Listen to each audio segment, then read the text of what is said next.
Welcome back to Up the Villa and Transfer Hub, your home of Aston Villa's transfer news, links, noise, murmurings, incomings and outgoings. If you are new around here, you can do me a massive favour by subscribing to the channel. Helps me out. Get on this journey with us.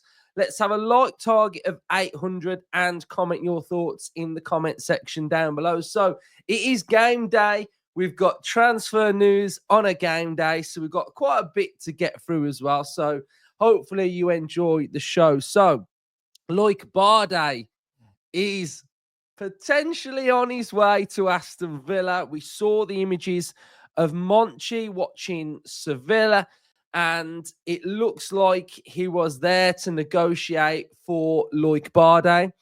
And I was absolutely buzzing. We got Marlon signed yesterday, which we heard no rumours really of a medical. We heard that he was on his way, but he's now here. So he is eligible to play against Arsenal. So I imagine that we weren't quick enough to get it sort of with the cut-off time to be able to play against Everton. So Marlon, brilliant. Loved what he's been saying. Looks really chill, to be fair. He looks like he just takes it all in his stride, really. I do wish that, you know, when these new players get interviewed, the questions could be a little bit better. I think what ends up happening is you end up having like, are you happy to be back in the Premier League? And the player just goes, yeah, I'm really happy to be in the Premier League. And then it's like another question, and it's just like really short. I'd like to find out a bit more about the personality of the player, really, rather than just sort of like one-word answers like, yeah, you happy to link up with Maatsen again?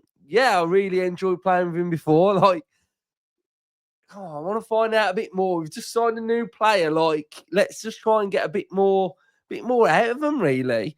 So yeah, I think that would be nice if we could eventually, as a football club, try and start doing that, really. But anyway, why are we here? We're here to talk about Loïc Bade. So let's just have a little look at the rumour then of what's been going on and where we're at and what position we're in then. So we can see that Sports Witness have said that Loïc Bade, Aston Villa, offer 15 million plus 2 million euros for bargain signing. Request of Villa player loan as part of counter offer. So let's have a look what we've got going on, the nitty gritty then. So over the past few days, various claims have reported Aston Villa's concrete interest in Sevilla's Loïc Bade, and these surfaced after Monchi's trip to the Ramon Sanchez at the weekend. On Tuesday, Seville Monchi has started talks with La Liga side and needs to offload Diego Carlos first before making an approach for the 24-year-old.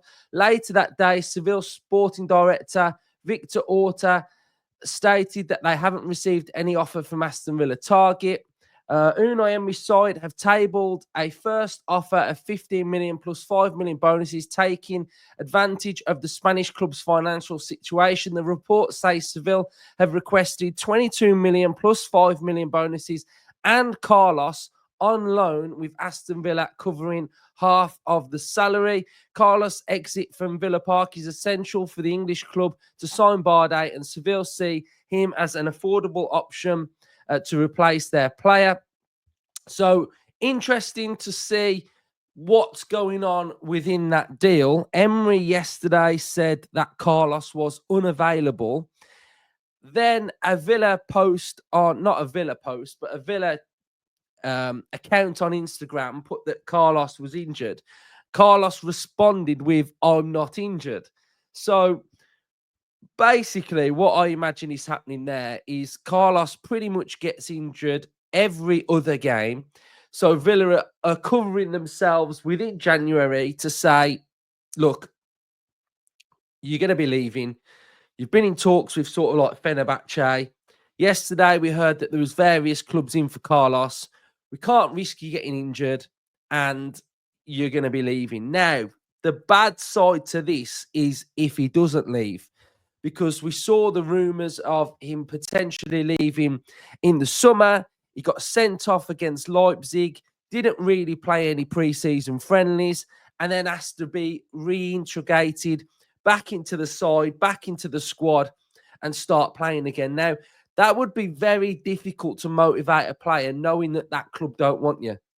Now, I don't really see a position where now Villa can reintegrate Carlos back into the playing side, now having not played him, said that he's injured and he's unavailable. When he's fine and perfectly fit to play, that position just seems like it would be quite untenable. So I do believe that he does have to leave in this window.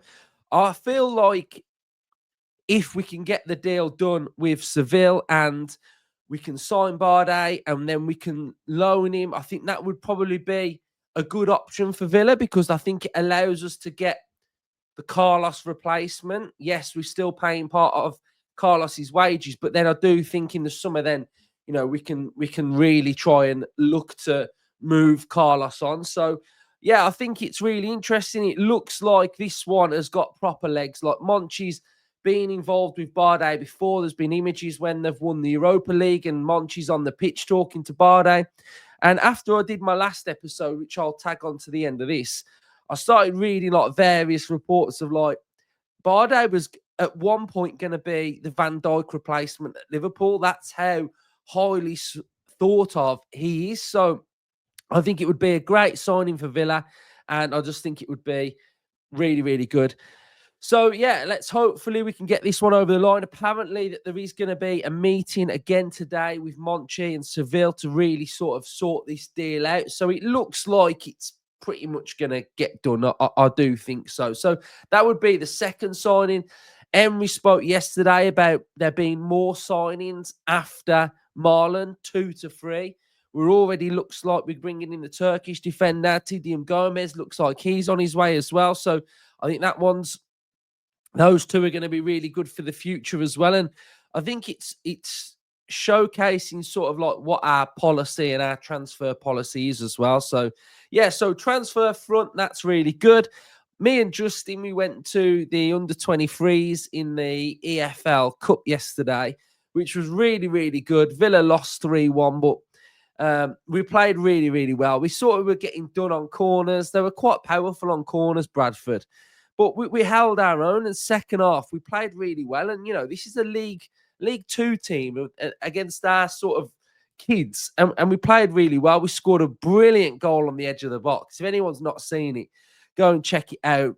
Jinking, turning, top corner, banger. But for me, there was one player that caught my eye. Let me find the player that caught my eye. I thought he was absolutely brilliant.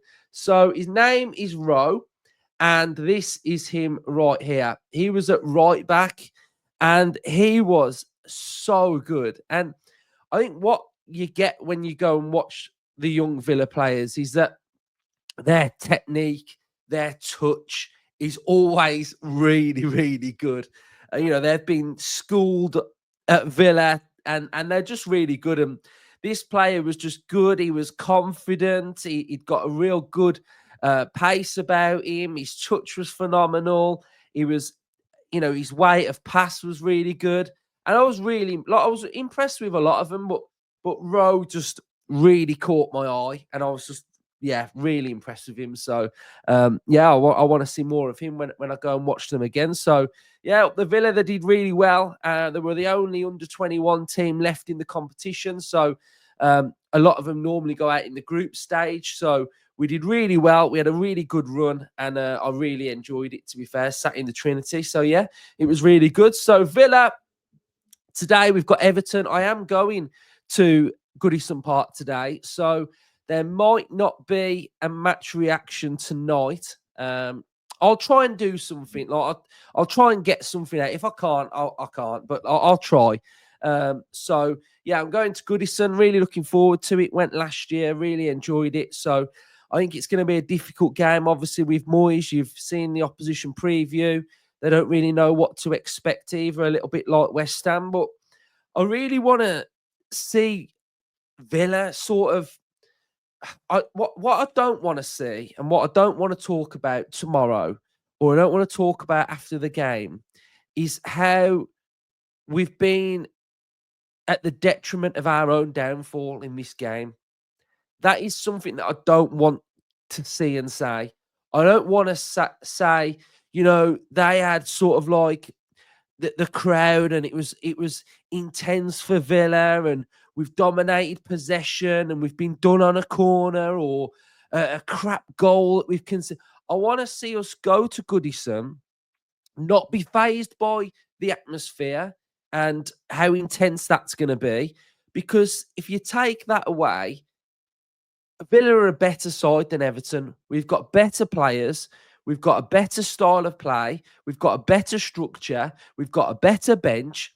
If Villa turn up with the correct application and we are playing within our style and we do everything right, we should win this game. And that is what I want to see. I don't want to just lament us from being sloppy, slow, ponderous. I want it to be a real intense professional performance from Aston Villa. And I want to take away the atmosphere and the lift of energy from what Everton are going to be able to offer, because man for man across the whole pitch, we are better.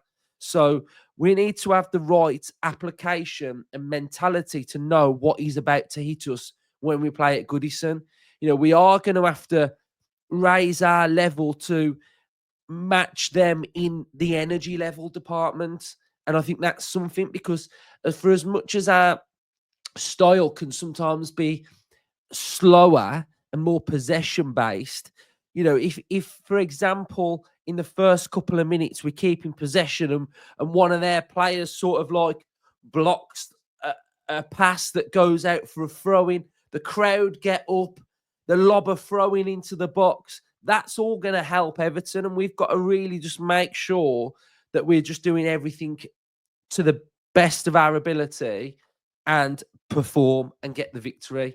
So I think it's a big game for Villa, because I want to see everything that I've just mentioned right there. So yeah, depending what the lineup's like or who plays, I really want to see a big Villa performance, because if we can get the win tonight, we then go to the Emirates, and we've got to put pressure on Arsenal at the Emirates as well, because they've had a bad week. They've had a bad week where they're pretty much out the Carabao Cup. They're out the FA Cup. They're not going to win the Premier League. So we've got to go there and ask serious questions of them, because they're not as free-flowing as what they were a couple of years ago. So it is going to be difficult at the Emirates, but it's still a game that I believe that we can pose massive problems. It's not like I'm not looking at that going, oh, we lose tonight and we're not going to beat Arsenal. Like, we can beat Arsenal. So I just want to see us raise the level. And I do think as well, the signing of Marlon is going to massively help Villa, because you hear it all the time, don't you, about a fresh face coming in can uplift the squad. And I think Marlon will be able to do that at Villa as well. And he'll be able to unlock certain players like Bailey as well. So it's going to be interesting. Really looking forward to going to Goodison. So I'm off in a bit. So just thought I'd bring you some transfer news this morning. If you are new around here, make sure you are subscribing. Smash the likes. Comment your thoughts. Up the Villa.